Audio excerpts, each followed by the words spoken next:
Здравствуйте, мои дорогие подписчики. Здравствуйте, гости моего канала.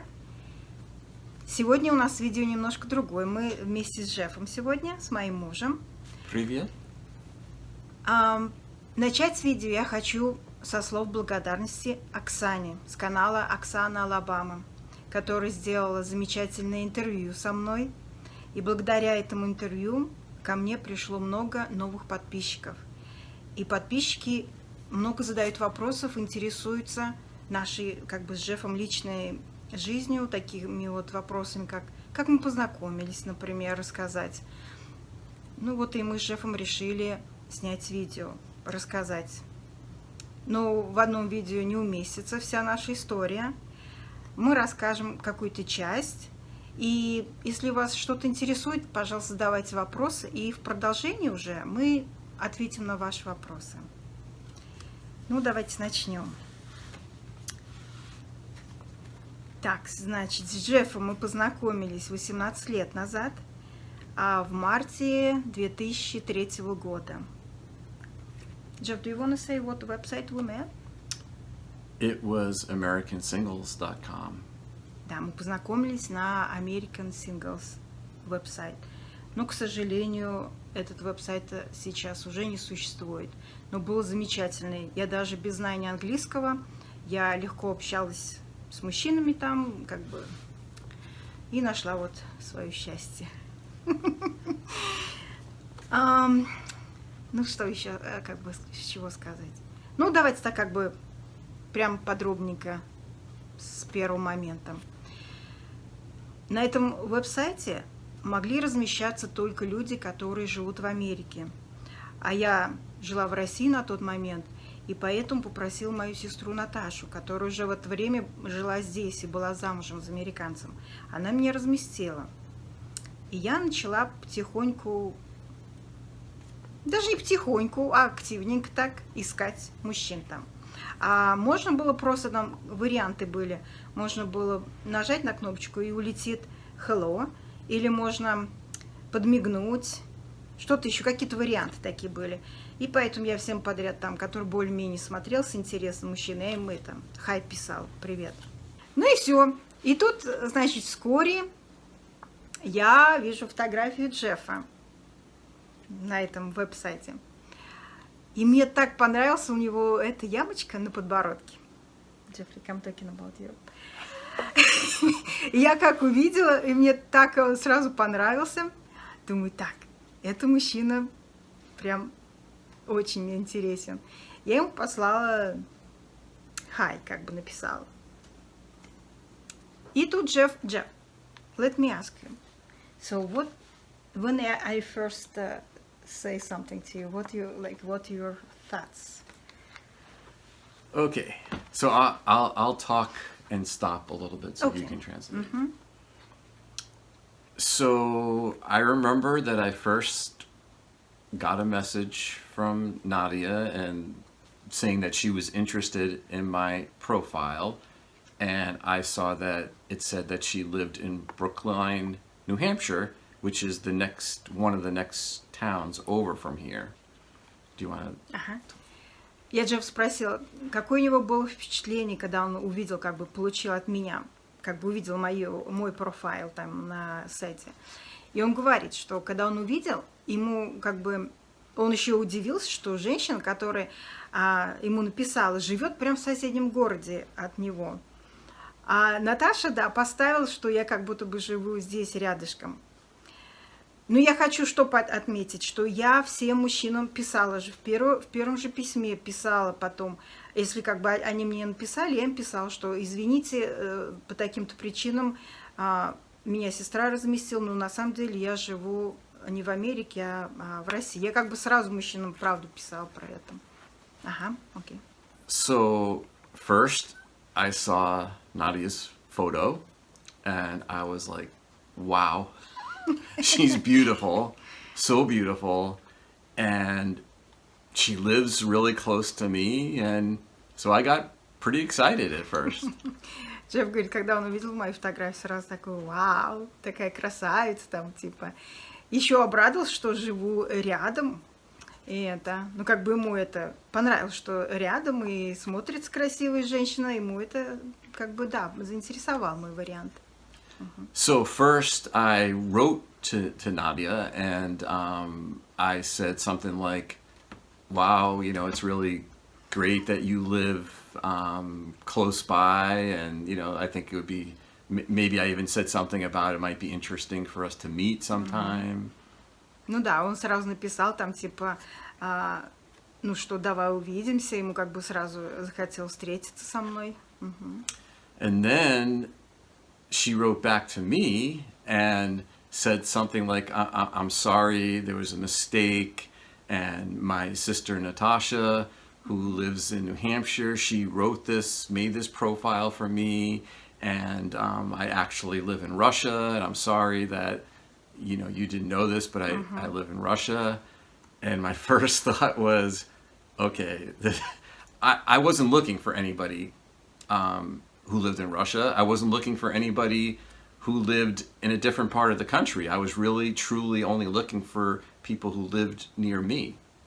Джефф говорит, конечно, Дуська у нас любит, не обращайте на нее внимания, она всегда в экран любит лезть. А он и говорит, что он когда... Ну, я ему написала, я говорю, я сразу мужчинам как бы объясняла ситуацию, тоже не хотела обманывать. Я Джеффу написала тоже, что по ошибке меня сестра разместила. Не то, что по ошибке, просто не было другой возможности как бы написать, что я в России... Ну, из России не давали возможность там размещаться. И Джефф немножко как бы расстроился. Ну, не то, что немножко, а как бы расстроился. Потому что он, во-первых, даже не планировал искать никого. Не то, что даже в другой стране, такой далекой, как Россия, а даже из другого штата. Он хотел кого-то вот со своего штата, рядышком как бы, кто живет. So I wrote back, and I think I tried to be polite, and I said that I really wasn't interested, because you know I didn't think this was something that you know I wanted to pursue, because you know I was looking for somebody who lived near me. Да, но Джефф мне как бы сразу дал знать, что не думать, что как бы что-то из этого выйдет, потому что он не хочет кого-то издалека, ищет кого-то близко. But then Nadia wrote back to me, and she wrote back with passion in a way that made me think a little bit differently. I'll never forget that she wrote something about that something like you don't necessarily find your true soulmate, you know, living right next to you. Your soulmate, or somebody that you can be a partner with, could be somewhere else, somewhere in a different part of the world, and you just never know. Ну, короче, я как, знаете, мне кажется, женщина русской может немножко так это для красного словца. Как бы я написала, что, как в России говорят, я не знаю, если даже здесь такое есть выражение, возможно, есть, что как бы никогда не знаешь, где ты найдешь свою вторую половинку. Она может быть и на другом конце света. Как бы надо пытаться, и надо пытаться искать как бы свое счастье. Не обязательно, что оно где-то рядом с тобой находится. And that actually made a big impression on me. I was like, wow, that's interesting. And so I decided to still write to Nadia, but even at that point, I really wasn't taking it seriously. Like I knew she was beautiful. There was something about her that seemed interesting, but in my head, I was still thinking, there's no way this can happen. You know, we live in different parts of the world. This is not going to work. But I was still interested. So I started just writing to her a little bit. Ну да, Джеффу как бы очень понравилось, как я ему сказала про это. Ему как бы запало это в душу. И он, ну, как бы стал переписываться со мной, но сам держал так немножко, как бы, что, возможно, это и не сработает, это отношение, как бы, не был уверен. I remember you sent a little gift for me. Oh, yeah? So, yeah. Мы начали переписываться, значит, в марте. И в мае у меня день рождения, и он прислал мне уже подарочек. уже как бы это так немножко уже сблизило нас. Тоже вот этот очень приятный момент был. So one thing I want to show all of you is I printed out all the emails that Nadia sent to me. Now, I didn't print out the ones I wrote to her. I just printed out the ones that she sent to me, and I kept them. I kept them all. All these years I have them. But wait till you see how much there Джо are. хочет показать письма. Он распечатал каждое письмо, которое я ему писала. Он распечатал. Ну, письма такие, я читаю, у меня аж слезы от смеха бегут. Перевод такой, сейчас я уже знаю, как прочитать, как перевести по-английски. Это так, я думаю, как можно было вообще такими письмами мужчине заинтересоваться? Перевод такой смешной. Еще что скажу, я много там насочиняла. Во-первых, когда он мне писал, минуточку, just second. Okay. Когда он мне писал письма, да, у него, естественно, жизнь была интереснее. Они постоянно с сыном на выходные куда-то ездили, что-то делали. Каждый день у них даже, вот, например, после уроков какие-то тренировки там, или какой-нибудь фильм сходит, или еще куда-то. Такие имейлы он присылал интересные. А мне иногда, знаете, приходилось даже придумывать что-то. Потому что работа, дом, как бы особо ничего не было такого. Поэтому я иногда не особо люблю перечитывать эти письма, потому что они мне напоминают, что я была немножко нечестна в письмах. Ну, я ничего такого как бы не придумывала, что прям страшное. Но, просто чтобы немножко не казалось, что жизнь у меня была уж прям скучна. Ага. So I think this is going to be hard to see, but look how many, there's like, I don't know how I could do this. But... Wow, look at this one. That's all for me? Yes. What? Прям целое письмо. Бач! Ух! Знаете, я на журналиста училась, кстати. Это, видать, мне помогло в писанине моей. There's probably easily hundreds of pages here. And this is how I really honestly think we started to fall for each other. Right here. Да, Джефф говорит, вот через эти вот наши письма, наши как бы чувства начали больше как бы, любовь сильнее и сильнее и сильнее, потому что мы больше открывались, рассказывали друг дружке. Вот. And that's also when my mind started to change about maybe this can happen. Maybe I can meet the love of my life who lives in Russia. And I just started to think about it, and I started to take it more seriously. And then I can even remember I told my family that I told my parents I was thinking about going to Russia to meet Nadia, and they thought I was crazy. They really did at first. I mean, they didn't tell me not to, they didn't say it was a bad idea, but they thought it was kind of crazy. Когда Джефф первый раз сказал своим родителям, вообще семье, про то, что он кого-то нашел из России, и говорит, как бы не были в восторге, но и не отговаривали особо. Немножко, конечно, знаете, пугает поехать в Россию иностранца-то. Да, так что... So we started writing in March of 2004. 2003, sorry, 2003. And then we planned a visit to meet each other in Moscow in August of 2003. Мы, значит, в марте 2003 года познакомились, и уже тут вскоре мы начали планировать встречу. И мы встретились в августе этого же года. Где-то через полгодика мы уже встретились. And I hope it's okay to say this part, but when I was planning the trip and I picked out a hotel that I thought would be a really nice hotel, I asked Nadia, I said, do you want me to get 2 separate rooms, or do you want me to get 1 room? And she said 1, which was great. That was a good idea. Джефф говорит, что когда он планировал поездку в Россию, в Москву приехать, и он говорит, он меня спросил, как гостиницу снимать будем. Ты хочешь, я сниму нам 2 номера, тебе 1 мне. Я говорю, да снимай один на двоих. Да ладно, взрослые люди мы, что уж такого. So I couldn't believe it. You know, I started getting prepared. I got a visa. I got my passport all ready, and I got on a plane to Moscow. And it was hard to believe I was actually doing this, but I was actually really excited. Джек говорит, ну все, он все оформил, получил паспорт, визу, очень так как бы радовался и переживал к поездке. So I knew that Nadia didn't speak Russian, and I mean, no. Okay, sorry. Yeah. No, it's okay. No. Okay.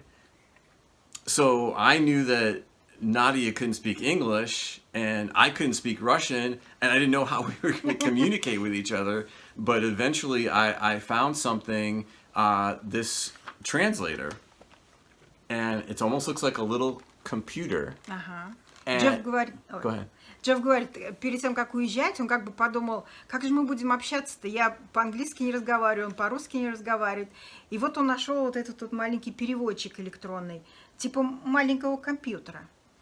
So the way we communicated was we had to each type in something on here and then hit translate it, and then the other person would read it, and then they would write their own message back, and that's the only way we could talk to each other.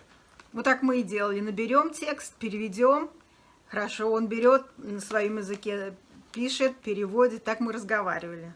And I'll never forget when I got to the airport and Nadia was there waiting for me, and we got into a taxi to go to the hotel, and as soon as we got in the taxi, there was a song playing, and it was an American rock and roll song that I liked a lot from when I was. Which one? Can you It remind was Venus. Oh, yeah, Venus. Venus. And I was like, wow, this is so cool, because I didn't expect to hear something like that when I was in Russia. And I can remember telling Nadia, like, this is one of my old favorite songs from when I was a kid. Джефф говорит, когда я его в аэропорту встретила, я, кстати, когда его встретила, думаю, такой это, блатной, не блатной, крутизна такой. У него сережка была и хвостик. В то время он хвостик еще делал маленький такой. Но он как бы смотрелся как музыкант, вот как будто с какой-то группы такой музыкант. И когда мы сели в такси, чтобы ехать в гостиницу, там играла песня «Venus», да, нужно петь как-то. А Джефф очень эту песню любит. Да, вот. I have to say, you don't want to get a copyright violation. Да, нельзя петь, точно. Да и не узнает YouTube, как я пою, и не узнает никто. Джефф говорит, будь осторожна, а то не пропустит эту музыку-то YouTube. So then we spent a whole week together in Moscow, and I'm telling you, it was magical. It was amazing. I still can't even believe, thinking about it right now, I still can't even believe that we had never met each other before. All we had ever done was write to each other, and we had the greatest time, and we had this connection right away that just seemed so natural. I mean, I don't even remember ever feeling uncomfortable. I was never, ever uncomfortable. I felt it felt right. Yeah. I can show. You have to say what I said, though. Oh, yeah. Джефф говорит, что мы провели неделю в Москве, и он говорит, насколько мы хорошо провели время, как мы понимали друг друга, даже не зная языка, переписывались вот только вот так вот таким образом, но никогда ни в один момент не чувствовали какие-то неудобства, что что-то недопонимание или еще что. Часто пальцами объяснялись, как бы вот так вот. Ну, так легко было. Вот, конечно, вот сразу такой, как контакт почувствовался между нами. Ну, это как бы еще, мне кажется, показывает то, что ты встретил своего человека. Я так вот вижу. Потому что отношения у нас сразу пошли прям гладенькие. Вот это вот твой человек. We can show some pictures. Sure. Потому что для визы невесты нам необходимо было доказательство, что мы встретились вместе, мы провели вместе время, и мы постоянно фотографировались. Везде, куда бы мы ни ездили, мы фотографии делали, чтобы, подтвердить. Вот, например, это мы, отсвечивает, это мы около гостиницы. Мы останавливались в гостинице «Ирис» в Москве. Симпатичненькая такая была. Это вот какой-то музей, мы были около музея. Может, москвичи узнают, что это за музей. Смотрите, какой Джефф был такой. Молоденький, хорошенький. Да он и сейчас хорошенький. I had a lot more hair back then. Да, он говорит, у меня тогда было намного больше волос. Так, это мы вот на ВДНХ. Незабываемое, конечно, место. Единственное, что я я стеснялась кушать, когда при нем. Почему-то у меня аппетит пропал. Я всегда стеснялась кушать. Поэтому говорил, ты так мало в Москве кушала. Потом, как мы уж смеялись над этим. Потому что я на самом деле время завтрака или обеда или ужина, я все такая, я еще не голодная. Вот, и еще вот одна фотография. Какие у него волосы длинные были. One thing I remember that was kind of fun was we were there on my birthday. Да. And Nadia woke up before I did, and as soon as I woke up and she saw that I woke up, she threw balloons at me. She had blown up all these balloons, and I had no idea that she had these, and she threw all the balloons at me. Когда мы там были с Джеффом, встречались в Москве, и как раз у него был день рождения. У него день рождения 6 августа. Я проснулась пораньше, и в ванной надула эти шары, воздушные шары, и держала их в ванной. Как только дождалась, когда Джефф проснется, я их вот так вот вытолкнула в комнату, и для него это было прям что-то такое особенное. And do you remember we got this really, it was like a cake that was sent to the room? And we had no idea where it came from.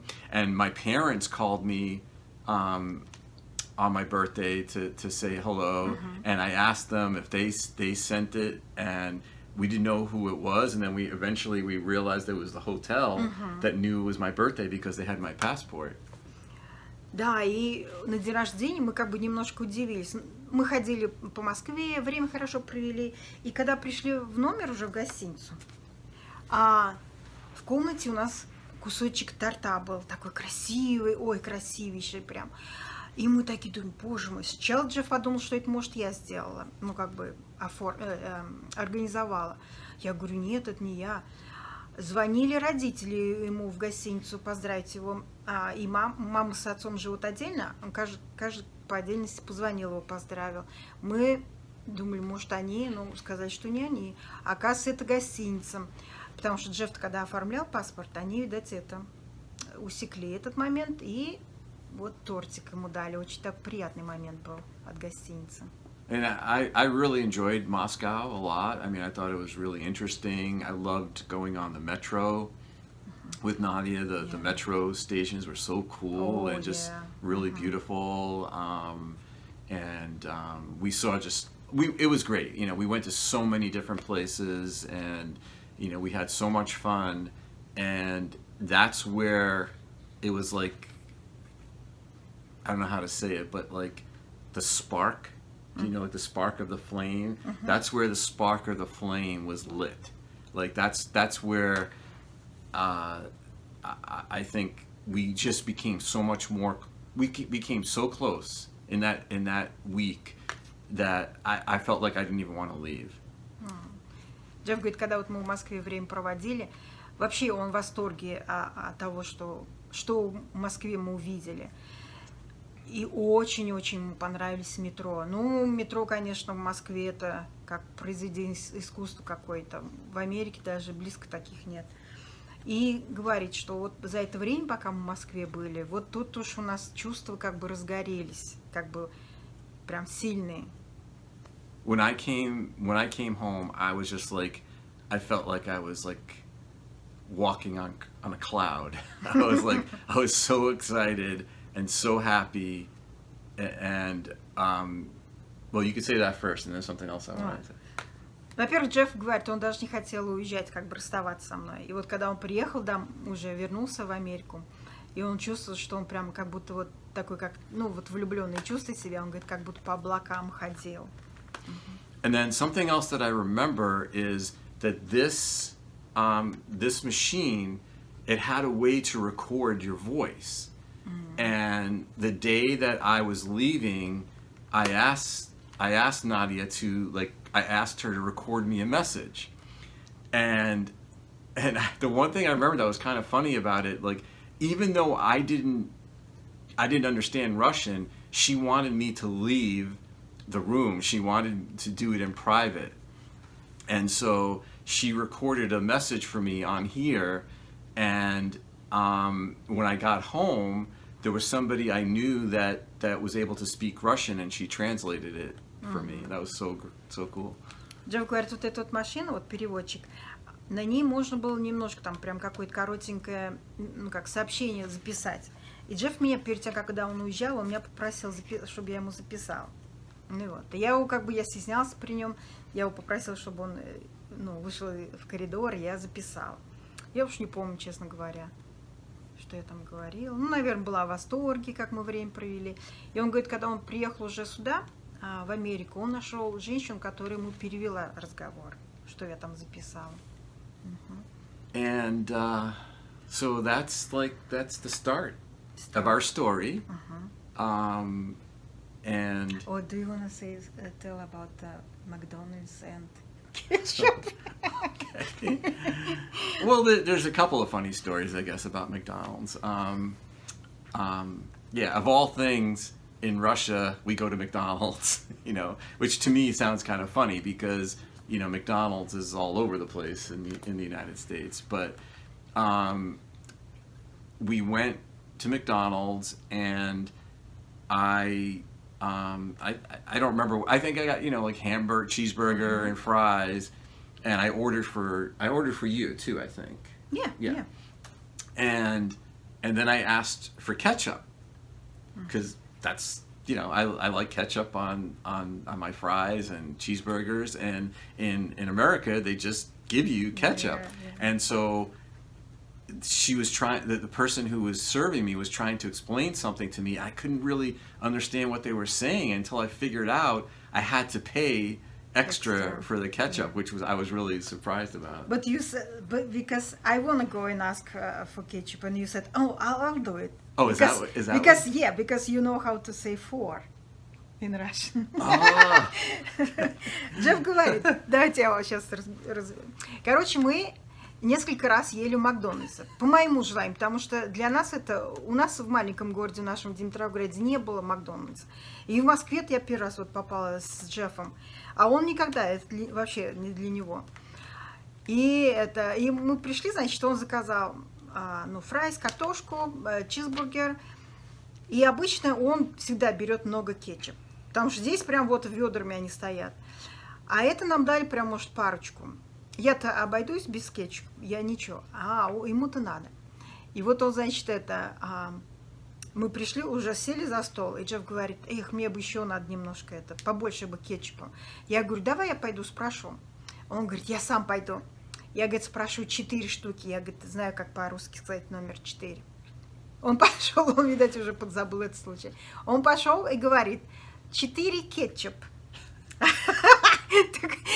Они им говорят, платите, а он не поймет, почему не дают, он опять 4 кетчуп, они ему опять столько-то с вас, а он не понимает никак, и вот такая вот история случилась, и он приходит, и он так и не понял, в чем дело, почему не дали-то, он пришел ко мне, чуть ли не плачет, вернулся к столу, не поймет, почему, но ему еще что обидно было то, что он по-русски говорит, а его как бы не оценили. Ой, длинное видео у нас получилось. Ну, знаете, Джефф любит рассказывать про то, как мы познакомились. Для него это что-то прям вот особенное. Поэтому он готов рассказывать и рассказывать, болтать как бы про это. Ну, давайте будем закругляться. Ну, дорогие мои женщины, я знаю, что некоторые из вас планируют, может быть, тоже попытать свое счастье за границей, в Америке. Если у вас есть какие-то вопросы, вы, пожалуйста, пишите под видео. И мы с Джеффом делаем продолжение, потому что у нас есть рассказ, как дальше, когда он ко мне в Димитровград приезжал, как вообще процедура визу оформлять, как это все заняло у нас, что надо было. И мы снимем видео продолжение и все ответим вам. Ну, давайте теперь мы будем I just want to закругляться. say, I want to say, definitely tune in to our next video because we'll have an interesting story about what happened when I flew into Samara to visit Nadia for the second time. Да, Джефф говорит, оставайтесь с нами, и это как бы смотрите наше продолжение, потому что он поделится своим мнением, как он прилетел в Самару, что он подумал. И еще, знаете, я его спрошу, как вот он, как мужчина, что он посоветует русским женщинам, например, как в письмах что писать, может быть, какую фотографию выставлять, что, как он вот как мужчина думает, можно заинтересовать американского мужчину. Вот так вот еще. Ну ладно, спасибо вам большое за внимание. Видео получилось у нас длинное, но такая тема, про которую можно говорить и говорить, честно говоря. Ну все. Do you want to say bye-bye? Пока-пока. Пока, мои дорогие.